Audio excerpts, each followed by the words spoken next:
Yle Areena.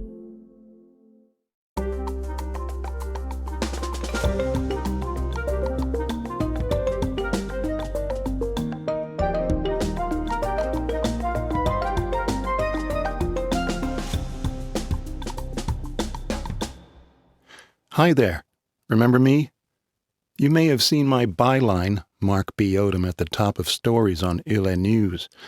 You might have heard me here quite a bit a few years ago after we launched the All Points North podcast nearly 300 episodes ago. You'll probably hear more from me, particularly if this show goes well. I have to admit to being a little nervous about doing it solo, but that's kind of what this episode is about, dealing with feelings. But sometimes feelings and emotions can become unmanageable and overwhelming, and that's when it's a good idea to look for help. I should point out that this podcast will mention the potentially triggering topics of mental illness and suicide, so if you think that could be problematic, you might consider listening to another episode of APN, but I hope you'll stick around. Let's get started. As someone who moved to Finland from the U.S. in my early 20s, I'm very familiar with the challenges and frustrations that immigrants face here. I'll have to kind of reveal my age now. My first stint in Finland began in 1990. And believe me, it was a very different time. There was no internet or social media, and even a short phone call home to the U.S. was prohibitively expensive. I think I've blocked out most of the homesickness and comforts that I missed so much back then, not to mention having the technology that offers the many resources and guidance that Finland now offers to newcomers. But I found ways to stay connected, like buying day-old Herald Tribune newspapers, listening to English news on a shortwave radio, and sending letters to family and friends. Keep in mind, this was years before I was able to land a proper job in Finland. I know the struggle all too well. At the same time, the early 90s saw Finland sink into a severe economic depression. It seems that many people were depressed then too. In 1990, the country recorded more than 1,500 suicides, an all-time high. Luckily, a major effort managed to halve the number of suicides since then, but there's still room for improvement, even in the allegedly happiest country in the world. But I did have it easier than many other immigrants. I had some extended family around for support. Many other newcomers aren't that lucky, and they arrive without any relatives in a place known for its long, dark winters and its, pardon the generalization, somewhat introverted population. Even so, it was at times very challenging. Looking back, I guess I would have benefited from getting help from a professional who could guide me in positive directions. Citizens and immigrants are entitled to support for some mental health services from Finland's benefits agency, Kela, particularly if their issues make them unable to work or study. Back in 2021, research at the University of Turku found that Finland's immigrants were 2.5 times more likely to develop mental health disorders than the general population. But immigrants were found to use mental health services less than their Finnish-born counterparts. Earlier this week, we asked our audience to tell us about their experiences in seeking and finding help with their own mental health. Many told us about long waiting lists to get access to services, and one anonymous commenter noted that, quote, trying to integrate in Finland can in of itself be a traumatic experience. Some said they had trouble figuring out how to get help. Others suggested their mental health caregivers weren't really listening to their issues. We received an email from a researcher who wished to remain anonymous, so we'll call her Diane. But we've confirmed her identity. She recounted an experience of workplace exclusion at a Finnish university. According to her, workplace exclusion isn't being properly addressed because it's more difficult to prove than harassment or bullying. Diane said she felt that the psychologist she eventually saw about the issue didn't listen to her concerns. She asked that we use text-to-speech technology to read her story. Mental health support was available through occupational health care, so it was very accessible and I didn't have to pay anything. But the psychologist dismissed my concerns of being excluded, and this led to me having to change my job and being unable to fully recover for almost a year. Earlier this week, I went to Odom, Helsinki's always bustling central library, to meet with clinical psychology therapists Annabelle Battersby and Dr. Hattie Francis Ehnholm. They run a private capital area-based practice called Compass Psychology. They and other staff offer therapy sessions in a dozen different languages, including English. Battersby is from Australia and Francis Ehnholm is from the UK.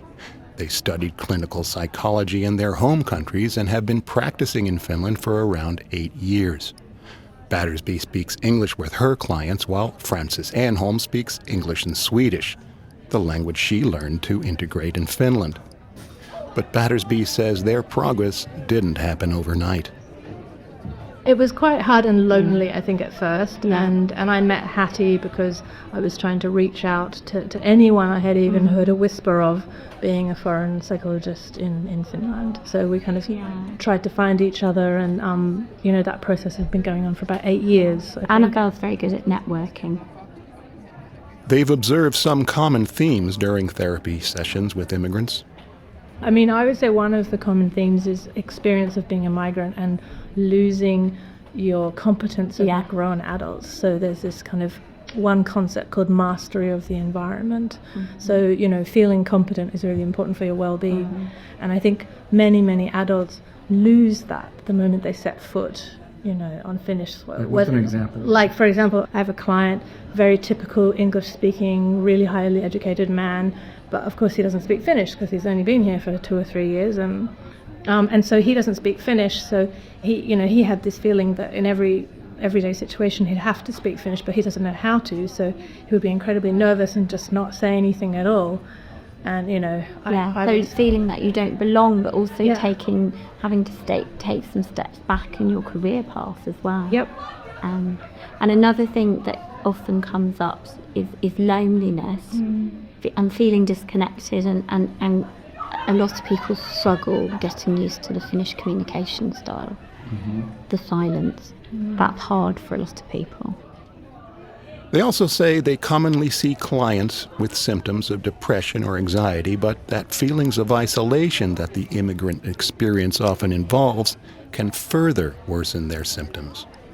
The experience of being an immigrant can trigger sort of old relational patterns that might well have been sort of more integrated in the home country, and then there's a sense of not being integrated in a country can kind of feed into your difficulties of not being integrated as a person as well, I think. And it's much easier to get depressed if you don't have a job. And Finland is a very work-centric society, especially for women as well. And if you don't have a job, you are out of that system. The very first step in seeking out mental health support from public services in Finland is to make a doctor's appointment at your local healthcare center. There, a physician can decide whether or not to issue a referral to a psychiatrist. Some of the comments we received came from people who said they managed to get the help they needed, but that the journey was not straightforward. Some cited delays in securing therapy appointments, and some said they were prescribed medication while they waited. We also received a comment from Clint, who lives near the Russian border. He has nothing but good things to say about his experience with public mental health care services, even though reaching them turned out to be a fluke. After his sports watch alerted him about a possible health issue, he booked a doctor's appointment. However, the physician didn't suggest blood or other tests. Instead, Clint was handed a referral to see a psychologist. Unfortunately, was fobbed off by a doctor who didn't believe that I was as sick as that I claimed. And instead of referring me to the appropriate health, he referred me to a psychiatrist, which I was a bit insulted by at the time, but it was the best thing that ever happened to me here in Finland with mental health, because the psychiatrist went over and above the call of duty to make sure that I got the right actual physical health, that then took care of the mental health side as well. And I now see a mental health nurse who is an absolute great guy. And I think this just shatters the stereotype of Finnish people have this reputation of being stoic and standoffish. But like I say, when it comes to getting help, they're very different to what Australians are. However, Clint also told me that before getting things sorted out, he'd been unsuccessful in reaching Mental Health Finland's helpline that offers limited hours of volunteer services in English, either because the number was engaged or it was closed down. Once you've found a therapist, the journey isn't over. Even when they're speaking the same language, there's a risk of communication problems, and sometimes that's down to differences in cultural norms. Battersby and Frances Anholm say they've noticed stark differences between foreign-educated psychologists and their counterparts who trained in Finland. The term cultural competency came up. According to them, Finns tend to inherently trust that authorities, schools, and other agencies usually address major societal problems like child abuse before they get out of hand. But they say that those cultural gaps can be troublesome. They've both heard from childhood abuse survivors saying they'd been encouraged by Finnish therapists to try to work things out with their abusive parents. She says her foreign-trained counterparts would not offer that kind of advice under those circumstances. I hear things from clients, Finnish therapists, kind of asking, well, why can't you ask your family members to be reasonable? Maybe you can have some communication with them. But they're coming from the Finnish perspective, which is that society supports families. You know, there are systems for Finns. Society will intervene if a child is mistreated, whereas we're seeing clients who come from countries where that's not the case. We see people who were abused and mistreated every single day of their childhood in a society where children aren't protected. And so the Finnish therapist's advice therefore becomes obsolete. It's obsolete and also dangerous in some ways to tell a client, you know, persist in keeping in contact with your family when the family is quite dangerous. Right. And I think that's something about Finland in general, like the services, the social services, the schools, the community. There's so much of it, and it's so good that perhaps Finnish psychologists and psychotherapists forget that about other countries, that they just, you know, there's nothing to hold you if you fall. And But there's no, I mean, why wouldn't they know? I mean, there's movies and TV and culture. They don't know. Education too. I mean, is this ignored? I just think like it's part of that kind of cultural understanding. I mean, that their own cultural experience is like that. Why would they be able to conceive of it in a person that, you know, there isn't child protection in a certain country? They just don't necessarily know that. Ostensibly, they would understand that, you know, child abuse is bad, and if you were unprotected during childhood, that would be bad. But go and try to make up with your mom or dad or whatever. That's the stories we hear. Battersby and Anholm also helped found a volunteer association called the PPF. It's a group for trained psychologists from abroad and has around 70 members. Among other things, they help practitioners in networking, professional development, and regulatory compliance. It can be difficult for people who don't speak Finland's 2 official languages to find therapists who speak their own mother tongue that qualify for Kela subsidies. That means in some cases they end up having to pay for all of their therapy costs, if they can. Battersby and Frances Anholm say they only know of around 5 foreign-born and foreign-educated therapists who speak English in Finland, with psychotherapy licenses from the regulator Valvira. That enables them to accept clients who use Kela subsidies to pay for therapy. Frances Anholm emphasized that only those with the protected title of psychotherapist can see clients for Kela subsidized sessions. She added that psychotherapy programs in Finland are one of few professional training courses in the country that carry tuition fees. with a 3.5-year part-time course costing around 30,000 euros. The two therapists characterized the current situation as, quote, elitist. In a follow-up email, Battersby told me that many Finnish therapists speak English, but that doesn't contribute to the diversity of therapists and doesn't help migrants to find foreign-born therapists who speak their language. She said it isn't that Finland needs more therapists who are able to speak English, as many of the highly educated practitioners already can. However, she said Finland does need more cultural and linguistic diversity in the profession and therapists who understand the experience of being migrants. And they've done something about it.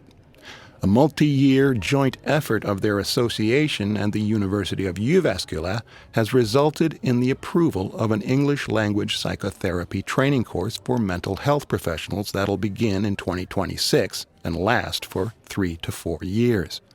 Student recruitment efforts will begin early next year. Upon completion of the part-time program, graduates will be registered as psychotherapists, enabling them to serve native English speakers and other clients who use the subsidies. Battersby says it's the first course of its kind. The program plans to train up to 28 students, but at least right now it'll only run once. They're still not sure whether the program will be offered again. But looking at the clock, I see our time's up. I want to extend my thanks to everyone who shared their experiences in the many messages, emails, and comments we received.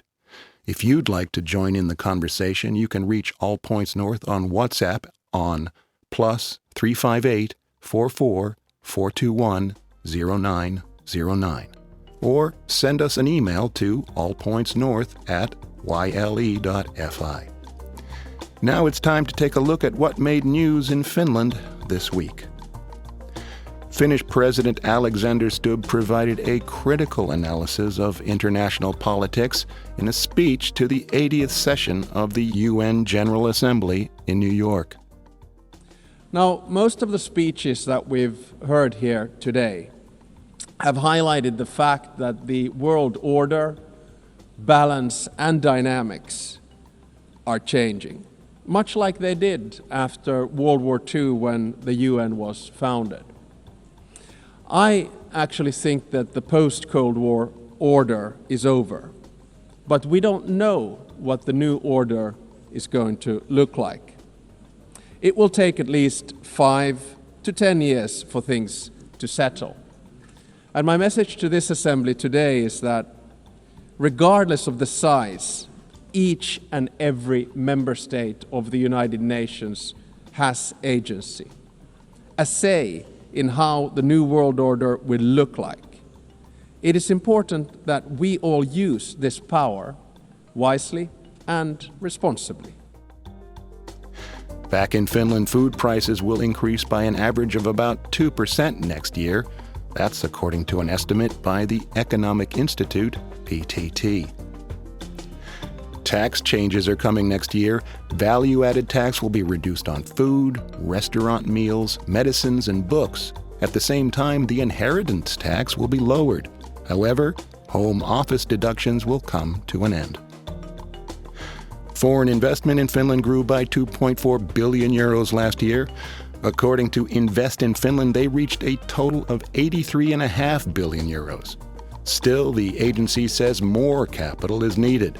Foreign investment accounts for about a third of Finland's GDP, far below Sweden's 74%. Sweden also remains Finland's largest investor, responsible for roughly a quarter of all foreign direct investment. And finally, the tourists came back. Statistics Finland reports that foreign tourism is rebounding, with visitor numbers returning to pre-pandemic levels. Over the summer, Germans topped the tourist list, spending the most overnight stays in the country. They were followed by visitors from Sweden, while tourists from the United States ranked third.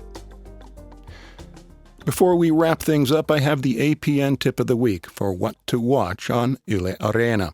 It's an hour-long documentary about Israeli settlers by Louis Theroux.